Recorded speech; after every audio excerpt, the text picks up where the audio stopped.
Good morning class. मेरा नाम अविलास देहरी है। मैं आपको एमएसएन क्लास में सबसे पहले सीजर्स के बारे में पढ़ाना चाहता हूं, जो कि एक इम्पोर्टेंट टॉपिक है। तो सबसे पहले हम देखेंगे इंट्रोडक्शंस। इन सीजर्स का इंट्रोडक्शंस में सीजर्स एक कॉमन न्यूरोलॉजिकल कंडीशन होता है, जो कि seizures occur at any time और any place like rest or work. A seizure is a sudden uncontrolled electrical disturbance in the brain. It can cause changes in your behavior, movements or feeling and in level of consciousness. मतलब कि seizures एक common neurological condition होता है, जो कि किसी भी place में और किसी भी टाइम में अकर हो सकता है, चाहे पर्सन जो है कोई काम कर रहा हो या फिर कोई भी रेस्ट में हो। सीजर्स एक अनकंट्रोल इलेक्ट्रिकल डिस्टर्बेंस हमारे न्यूरॉन्स में करता है, जिसके कारण से उसमें बहुत सारे चेंजेस होते हैं, जैसे कि बिहेवियर, मूवमेंट, फीलिंग्स और लेवल ऑफ कॉन्शियसनेस में। फिर उसका हम देखते हैं definitions. Seizures result from the uncontrolled electrical discharge in the neuron in the brain that disturb the normal functions. मतलब कि सीजर्स जो है हमारे न्यूरॉन्स में अनकंट्रोल्ड इलेक्ट्रिकल डिस्चार्ज करता है, जिसके कारण से हमारा ब्रेन डिस्टर्ब हो जाता है, वह अपना नॉर्मल फंक्शन नहीं कर पाता है। तो इस कंडीशन को हम सीजर्स बोलते हैं। तो फिर हम उसका एनाटॉमी और फिजियोलॉजी देखते हैं। तो एनाटॉमी फिजियोलॉजी हम इसमें जो है, ये सीजर जो हमारे ब्रेन को अफेक्ट करता है, तो हम इसमें जो है ब्रेन का हम एनाटॉमी फिजियोलॉजी पढ़ेंगे। तो ब्रेन जो है हमारे सेंट्रल नर्वस सिस्टम का सबसे इम्पोर्टेंट पार्ट होता है, जो कि इसका मेन काम होता है जो भी हमारे सिग्नल्स, जो भी हमारे ब्रेन सिग्नल्स पहुंचाता है उसको रिसीव करता है, और हमारे बॉडी ऑर्गन तक ये जो भी इंफॉर्मेशन को होता है वो पहुंचाने काम करता है। ब्रेन जो है इसके मेन 3 पार्ट होते हैं। एक होता है फोर ब्रेन, एक होता है मिड ब्रेन और एक होता है हेड ब्रेन। इसमें जो है ब्रेन का सबसे बड़ा पार्ट जो है सेरेबेलम होता है, जो कि पोन्स और मेडुला ऑब्लिंगेटा और पिट्यूटरी ग्लैंड के नीचे प्रेजेंट रहता है। इसमें जो है पिट्यूटरी ग्लैंड जो है एक ऐसा ग्लैंड होता है जो हमारे बॉडी के सभी हार्मोन्स को कंट्रोल करता है, और इसी के ऊपर हमारा जो बॉडी जो है बैलेंस बना रहता है। अगर ये अच्छे से काम नहीं करता है तो हमारा बैलेंस, बॉडी जो हार्मोन्स जो है, हार्मोन्स का बैलेंस जो है बिगड़ जाता है। पिट्यूटरी ग्लैंड के ऊपर और मिड ब्रेन के नीचे जो है हाइपोथैलेमस प्रेजेंट रहता है, जो हमारे बॉडी के टेम्परेचर को कंट्रोल करता है। फिर देखते हैं हम इसका टाइप्स। इसके जो है 2 टाइप्स होते हैं, एक होता है पार्टियल सीजर्स, एक होता है जनरलाइज्ड सीजर्स। तो सबसे पहले देखते हैं हम पार्टियल सीजर्स। पार्टियल सीजर्स क्या होता है? Partial seizures occur when the electrical activity remain in the limited area of the brain, being one part of the brain. Partial seizures मतलब कि ये होता है कि ये जो है ब्रेन के एक पार्ट में इलेक्ट्रिकल डिस्चार्ज होता है, जिसके कारण से ये ब्रेन के एक पार्ट को अफेक्ट करता है, तो इसको हम पार्टियल सीजर्स बोलते हैं। इसके जो है 2 सब टाइप्स होते हैं, पहला है सिंपल फोकल सीजर्स और दूसरा है कॉम्प्लेक्स फोकल सीजर। तो सबसे पहले हम इसमें सिंपल फोकल सीजर्स को पढ़ेंगे कि सिंपल फोकल सीजर्स क्या होता है। Simple focal seizures, this seizures don't result in loss of consciousness, they may alter emotion और changes in the things, looks, smells, feel, taste और sound. The person may experience sudden और unexpected feeling, joy, anger, sadness और nausea. Simple focal seizure जो है, इसका मतलब जो है कि इसमें जो है पर्सन का कॉन्शियसनेस लॉस नहीं होता है, लेकिन इसमें कुछ इमोशनल चेंजेस होते हैं, जैसे कि किसी भी चीज़ को देखने में, स्मेल में, फील में, टेस्ट में और साउंड में।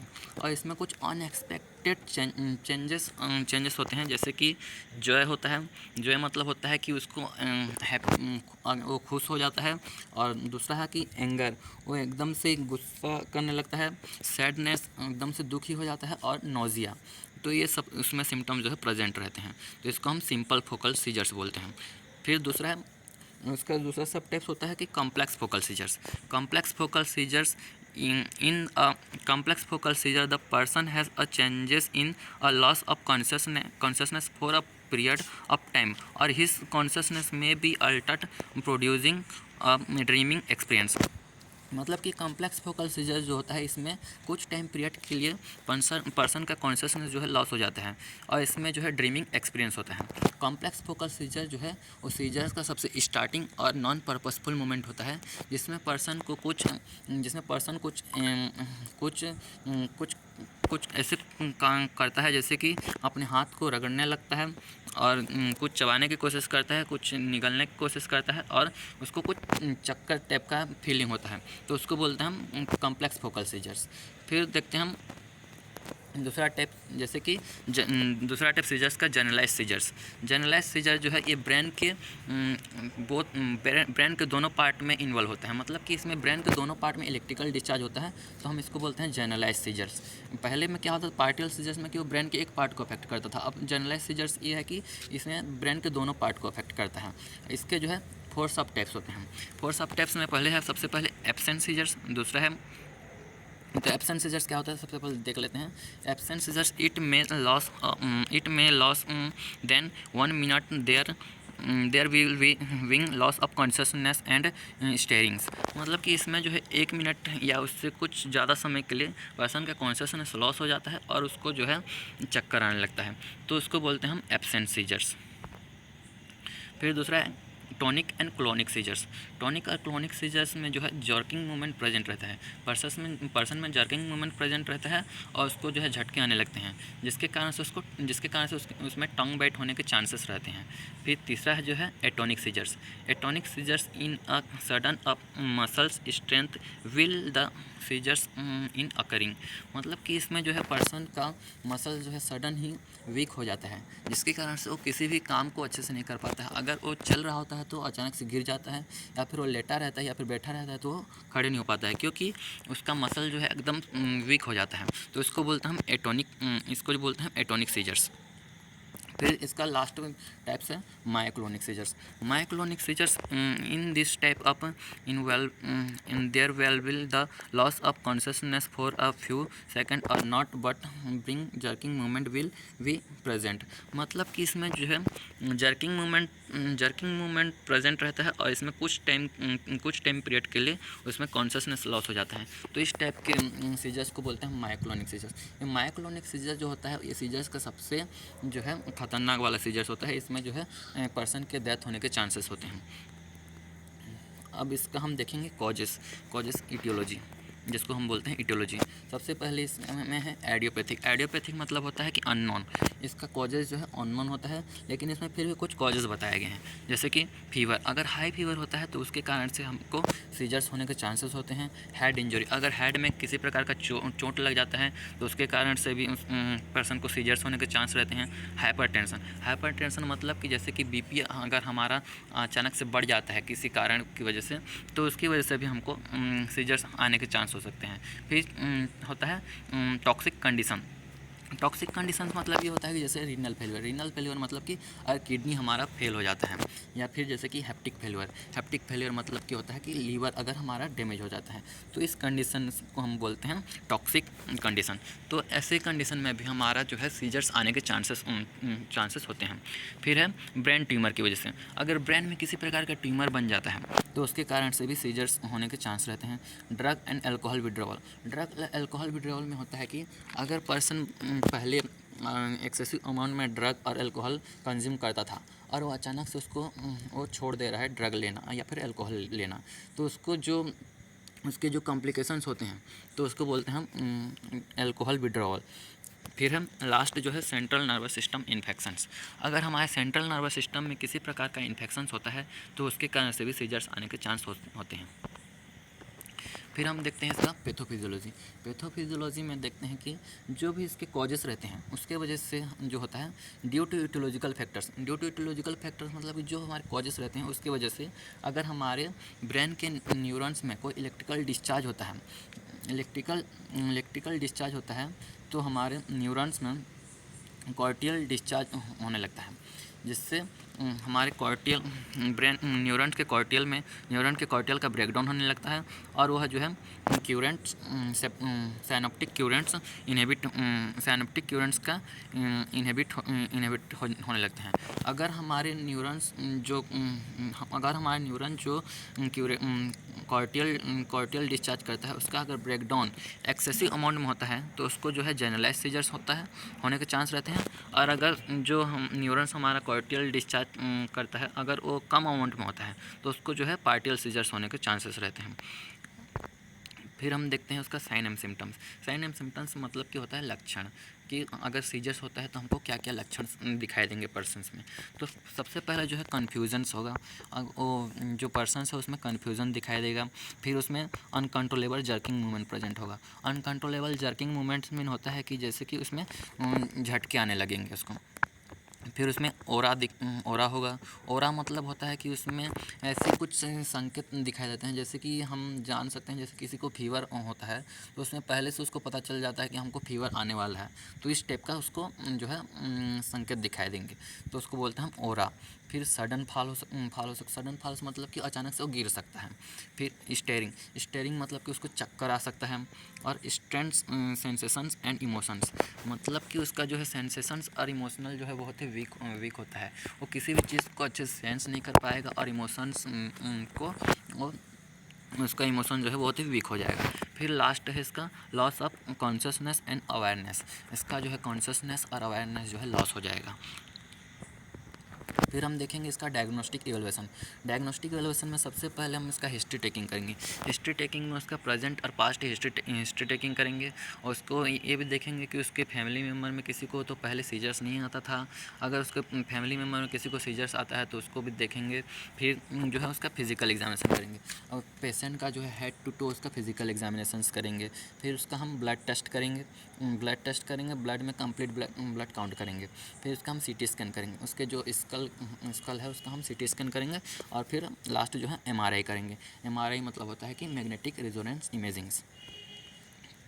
फिर देखते हैं हम मैनेजमेंट में पहले हम सबसे पहले नॉन फार्माकोलॉजिकल मैनेजमेंट देखेंगे। नॉन फार्माकोलॉजिकल में keep other people out of the way.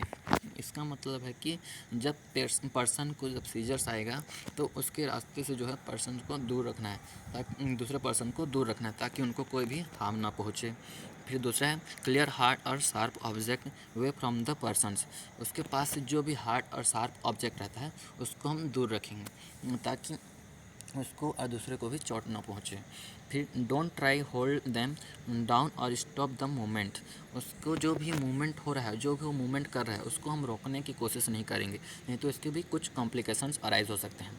फिर place them the on their side to help keep their airway clear. उसके जो है हम एयरवे को क्लीन करने की कोशिश करेंगे। Look at your watch at the start of the seizures to time its length.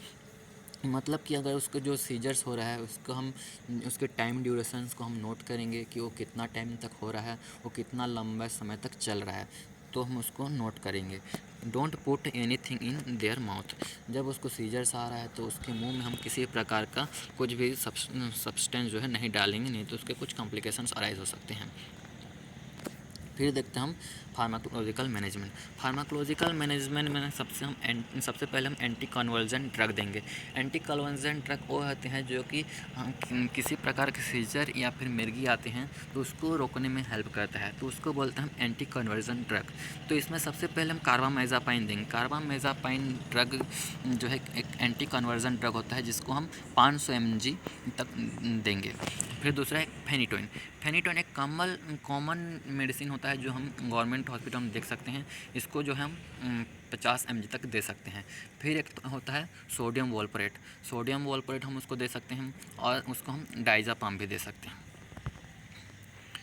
फिर हम इसका हम देखेंगे सर्जिकल मैनेजमेंट में सबसे पहले हम देखेंगे वेगस नर्व स्टिमुलेशंस जो है एक वेगस नर्व स्टिमुलेशन जो है ये किसी प्रकार का सर्जिकल प्रोसीजर नहीं होता है, लेकिन इसको हम इसलिए करते हैं जब पर्सन को किसी प्रकार के सीजर्स आता है तो उसको जो है एंजाइटी और फियर होने लगता है, तो उसके हम एंजाइटी और फियर को रिड्यूस करने के लिए उसको वेगस नर्व को स्टिमुलेट करते हैं।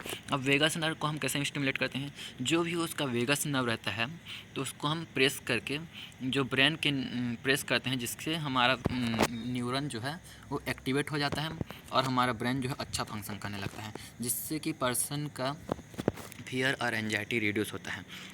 तो इसको हम बोलते हैं वेगस नर्व स्टिमुलेशंस। फिर दूसरा है responsive neuro stimulations. Responsive neuro stimulations में इसमें जो है हम स्कल के अंदर जो है एक स्टिमुलेटर को फिक्स कर देते हैं, जो कि हमारे ब्रेन के फंक्शन को असेस करता रहता है। और ये जो है इसलिए फिक्स करते हैं जो हमारे ब्रेन के फंक्शन को असेस करता है, जिससे हमें हेल्प मिलता है सीजर्स को ठीक करने में। फिर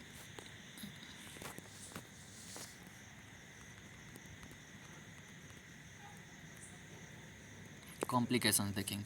कॉम्प्लिकेशंस में उसको फॉल्स हो सकता है, ड्राइविंग हो सकता है, कार एक्सीडेंट्स, प्रेगनेंसी कॉम्प्लिकेशंस हो सकता है, इमोशनल हेल्थ इशू हो सकता है। सबसे पहले उसको जो है वो किसी भी जैसे कि ऊंचे जगह पे होता है या ऊंचे जगह पे होता है तो छत वत पे होता है तो वो गिर सकता है अगर उसको सीजर्स आते हैं तो।